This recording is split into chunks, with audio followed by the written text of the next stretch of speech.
I'm leaving town tomorrow morning, you guys. I'm going to be gone for a week and a half, and I want to show you how I prepare my snakes to be alone for that long, or at least without me for that long. So this is one of those videos that I came up with like minutes ago. I haven't even written bullet points. I'm going to wing it, and it's going to be great. Let's roll the logo thing.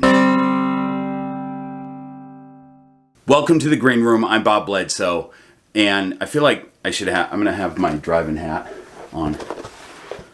Here's my traveling hat. I look like a traveler. Actually, I look like an Amish person. Do I look Amish? I feel like, look at it. Yes, I look Amish. I look like I hand make wooden plows.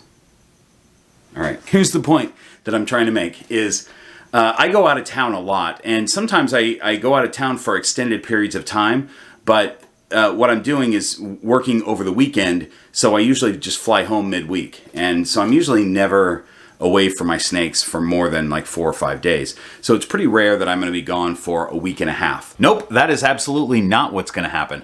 Hi folks, Future Bob here, and Past Bob has no idea what he's in for, but I'll just let you keep watching.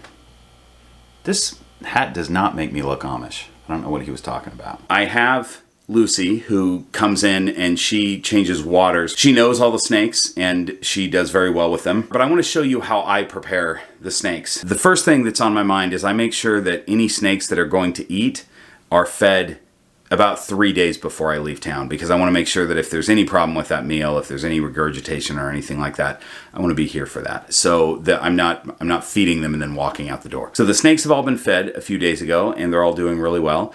And what I'm going to do tonight, I'm planning to leave as early as possible. I'm in Southern California and I'm driving to Oregon. Nope. So it's going to take me a couple days. I want to get on the road as soon as possible. So the plan for tonight is just to go through all the cages and do everything I possibly can to get the snakes ready, with the exception of changing waters, because I want to change the waters right before I walk out the door. So I want them to have as fresh water as possible before I leave. But there's stuff that I'm going to do tonight that takes some time, and I don't want to mess with it tomorrow because I want to get on the road as quick as possible tomorrow. So here are the things that I'm doing to prep the snakes. First of all, I'm checking on all the snakes for one thing, make sure everybody's okay, which I do every day anyway. But I'm going to do a more thorough spot cleaning. I'm going to pull all their stuff out of the enclosure, pull the snake out of the enclosure usually, and really go through their substrate and look for urates, poop, anything that I've missed over the last week or so. All these enclosures are due for a full clean about the time that I get back. So right now I just want to go through and grab anything that I maybe have missed. The point is that I want to make all the enclosures as clean as possible right before I leave. The other thing I'm going to do is bump their humidity before I leave, because I'm not having Lucy mess with humidity or anything like that. She's just changing waters and spot cleaning.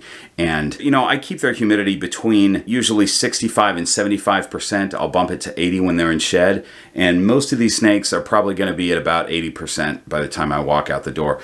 That's the other reason that I want to do this tonight, is because if I get too much water in there and I see condensation on the tubs in the morning, I can fix that before I leave. So, but I want them all to have fairly high humidity, because that humidity is going to start dropping as the days go by. I have a handful of snakes that have been lately enjoying coming out of their enclosures regularly, so I made sure to give them some good exercise and out of the enclosure time today. What else did I do? I was thinking about this. This is what happens when you don't have notes. Basically, the snakes are going to be super happy that they don't have my face staring at them and me messing with them every day for the next 2.5 weeks. It's going to be a vacation for them, but I want them to remain healthy. So I trust Lucy. She knows all these snakes, and she has a really good set of instructions that I'm leaving for her. Basically, all I expect her to do is spot clean and change the waters. But my main point in this video is that I see a lot of people that are new snake keepers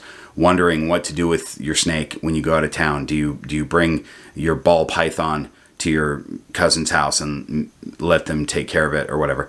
And I can tell you that you do not have to do that. You just have to kind of set them up, you know, make sure somebody's coming in to change water, but they're going to be just fine on their own. I don't mind any of these snakes taking a week and a half off of food, and in some cases it'll be it's basically 2 weeks off of food, because I fed them like 3 days ago. So they're all my snakes, even my youngest ones, are going to take 2 weeks off of food.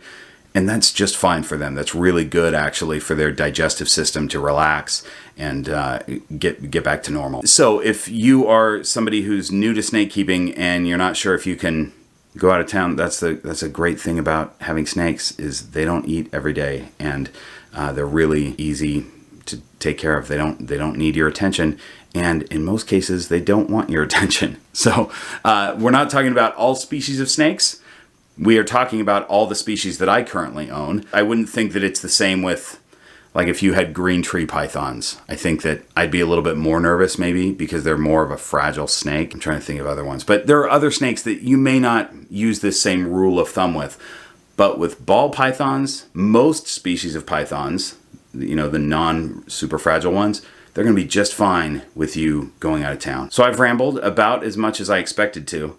And now I'm going to leave. No, he's not. And we'll come back and see how the snakes did. By the way, obviously I'm shooting this at night. Kent is clocked off work right now, so I'm shooting this on my own. I hope the camera work is okay. We'll probably throw a Kent's Corner in here though, so that he can make an appearance in this video. Hi there, me again. I'm usually future Bob by only a couple days, but this time I am in the future by 5 full weeks. And the reason is that what past Bob doesn't know is that he's gonna go to bed that night and then wake up with a respectable case of COVID.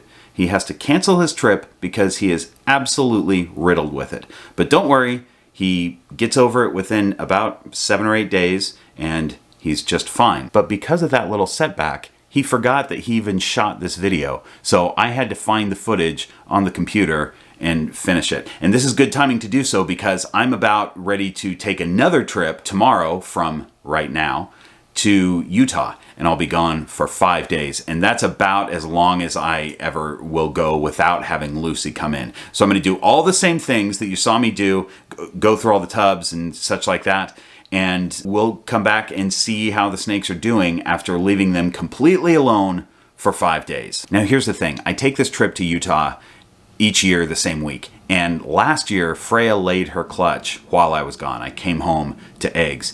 And this year, she's due to lay while I'm gone again, which is really kind of stressful. However, she is, as I shoot this, laying her clutch right now. You want to see? Hold on. Let's check on her. Let's get the old B-roll cam. I don't know how far I can open this tub because I got a tripod in the way. But there is Freya sitting on a lovely clutch of eggs. I don't know if she's done yet, but I'm going to leave her alone. I think she's done. So when I'm done shooting this, I'm going to check on her, pull those eggs, get them in an egg box, wash her up. Very exciting. And I'm so glad that she laid them today so that I can leave on my trip with eggs in the incubator and not have to worry about anybody. Before we see how everything turns out when I get back from my trip, let's take a look at the Kent's Corner that was promised. Hi, and welcome to Kent's Corner, the place that everybody goes on the internet for all the clicks. When Bob had COVID, he called me and said, "Don't come in because I have COVID." And I said, "Why wouldn't you want me to come in?" And he said, "Because I have COVID and I don't want you to get it." And I said, "You don't want me to die of a disease?" And he said, "Of course not." And I said, "Well, that's weird. That's a head scratcher because clearly you do want me to die from an onslaught of snake attacks." And then he was quiet for like an hour, and finally he goes, "Fine, come in then." But at that point, he had already approved my vacation time, and I was on my way to the water slide park. So, thank you for watching Kent's Corner, the place where all the clicks happen. Kent's a dedicated employee. While Bob was laid up with COVID for the week, he came up with an idea that I think was divinely inspired, or at least inspired by some supernatural entity. Because how otherwise would anyone be able to come up with a secret society known as the Horde of Keepers? Thundercrack. It's a secret, but I'll tell you how you can join this amazing horde and get your name right up here. You just go to patreon.com/greenroompythons. Thanks to everybody who's supporting this channel and also possibly meeting in the woods under a full moon at midnight sometimes. I can't say if that's happening or not. Hey folks, future Bob here. Try to wrap your head around that one. I'm back from Utah and checking on snakes. So I had just walked in the door and put my bags down, rolled camera, and started checking on snakes. It's always my first priority when I get home. I just want to quickly spot clean and check on everybody. I'm going to change waters in the morning. They're due to be changed, but that takes me longer, and I just kind of want to get to every snake as quickly as I possibly can, just in case there's any major messes that need to be attended to, and just give everybody a quick once-over. Basically, 5 days after I had left them, everybody was in the same state they would be in when I do my morning checks. I think there was a couple of poops that I cleaned up that were easy, but basically, they didn't even miss me. Sometimes I come home and there's large messes and sheds and stuff that I have to deal with, but in this case, I was pretty lucky. I'm going to do another video in the fairly near future that's all about the technology that I use to keep tabs on my snakes when I'm out of town. So I feel like this video was a roller coaster. It certainly was to make. It was the longest production I've ever done, with a 5-week delay in the middle of it. I hope that you guys learned something and enjoyed it. I'll see you next week. We're